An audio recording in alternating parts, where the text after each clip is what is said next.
This Well, is the hamburger. I'm the French fry. So we just where do finished. we start? Because like this has been a heck of a long day for me. I don't know Yes. you, but Oh, I was about to just say we just finished Fast Friday, then realized there's not so much we in it because you did the work. I'm just watching.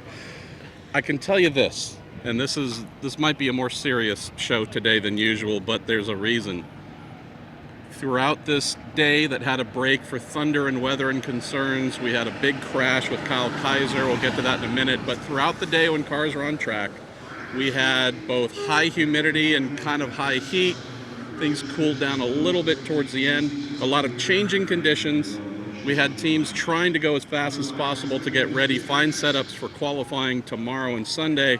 I don't know, Seb, if I have seen more highly skilled drivers like yourself getting out of the car with that look of either I almost feel like I almost just had the big one, or what do I do to find speed? It's been a while since I've seen so many drivers just at a loss.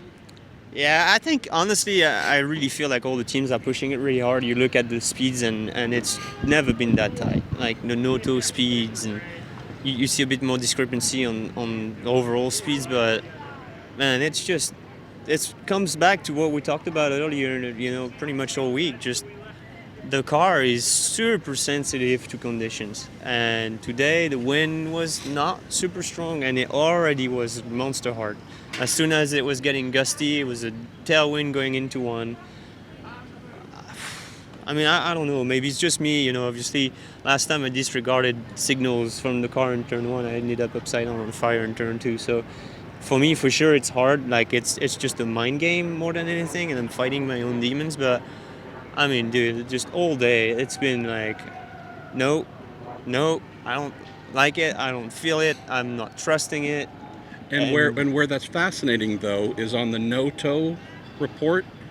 Pretty darn good. I mean, no, no, no. And so what Seb that is was saying is it. it's not a case of the car is slow. It's even No, no, though no, it's no, very no. competitive, it's still like he and many other drivers are finding. This is wicked tough. This isn't the old days of just easy, flat, and bored. No. This is some man up type stuff Yeah, I mean, and woman up. I was talking to you earlier, and I said like you're just feeling like you're definitely not getting paid enough for this stuff right now, the way it is, and yeah, at the end, we didn't, I think, fool ourselves.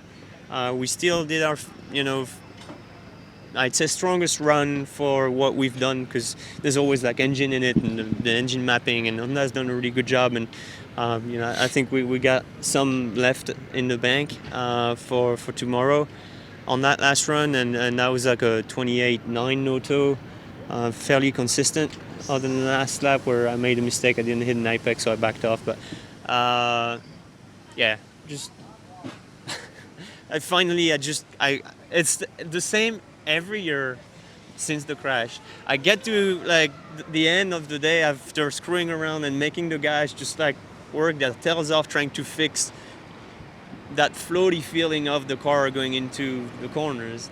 And all we do is go around in circle and try and make it better, and we make it worse because you don't really fix that, and then you make it push mid off, and then you cook the tires, and then it's like, okay, at some point you just gotta stop thinking and just execute, and that's kind of what I ended up having to do. But I just don't like it because it just puts you in a mental place where I'm trying not to put myself. But yeah, so that's my day. There's a lot of stories out there. Like you said, felt so bad for Kaiser and Junkos, and then globally how a lot of stunned guys came out of the cars, big eyes, and having to walk away and just kind of like regroup, and it's just a preview of tomorrow, Yeah.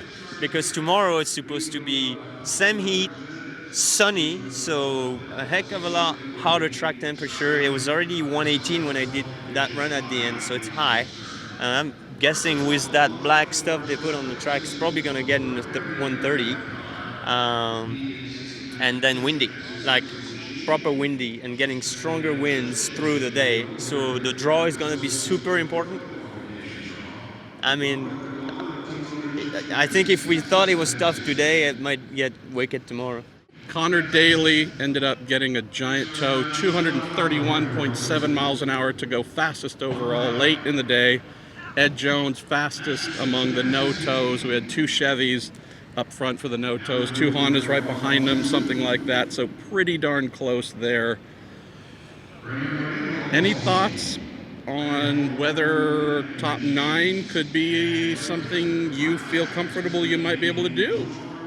I think if I execute and do my job really well, I think we're on the cusp, like Okay. in or out, depending on obviously what everybody else does.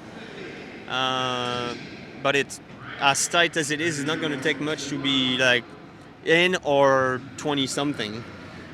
So yeah, it's like regroup, sleep tight tonight. Make sure you get your A game for tomorrow, and yeah, we'll have to revise the program as the conditions are tomorrow. I mean, every day we're expecting something, and it's kind of a little bit different. So tomorrow is saying like 20 some mile an hour winds.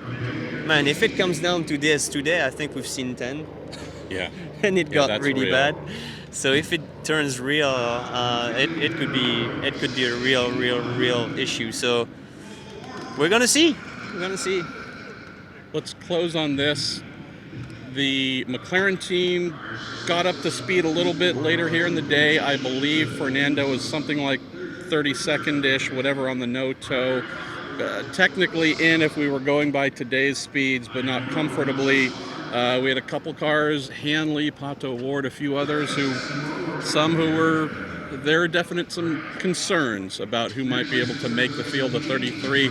I'll tell you one that has been, I think, a genuine surprise, and we'll see if it continues tomorrow, but the brand new Clausen Marshall Racing team, Pippa Mann, I believe, was 23rd on the no-toe list.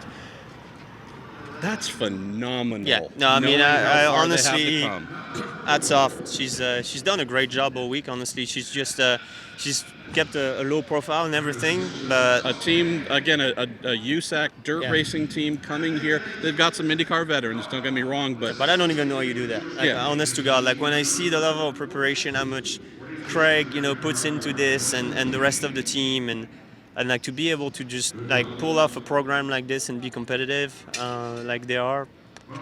I really hope that they make the Yeah. show Big like props well to the show them. like tomorrow, because it's they deserve it. Period. big props to them. Also, the Juncos team, they're doing an all hands on deck.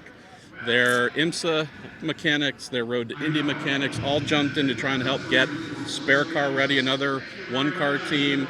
Ricardo Juncos wouldn't tell me how much money he's raised, but he did kind of suggest that there have been a couple dozen sponsors that have come on board for the plain white wrapper car. That's cool. That's like the old fashioned, right? I mean, just kind of pulling all together for the end there, and then kind of making the program viable as you go. That's ballsy. I mean, you gotta believe in it, and you put your neck on the line. So hey, you gotta admire it. So we're all neutral here, professional journalists, but we are kind of rooting for things to go well for the French fry, because the hamburger show, nobody's going to watch that. So we need you here so we can keep doing the show. There's some great stories for folks to root for, and Pippa, obviously, the Juncos team trying to fight back really from the worst timing possible. They've been so fast, so impressive. Friday afternoon, we're on track at 8 a.m. Tom Brown, who we've spoken about already, had the quote of the day so far, saying about the mechanics getting the car ready, we're just going to fill them with pizza and ice cream until they're done. So some folks to root for, some drama here as usual, but boy, Indy, man. the drama's coming tomorrow and Sunday, my friend. All right, should we say goodbye? See you tomorrow, guys.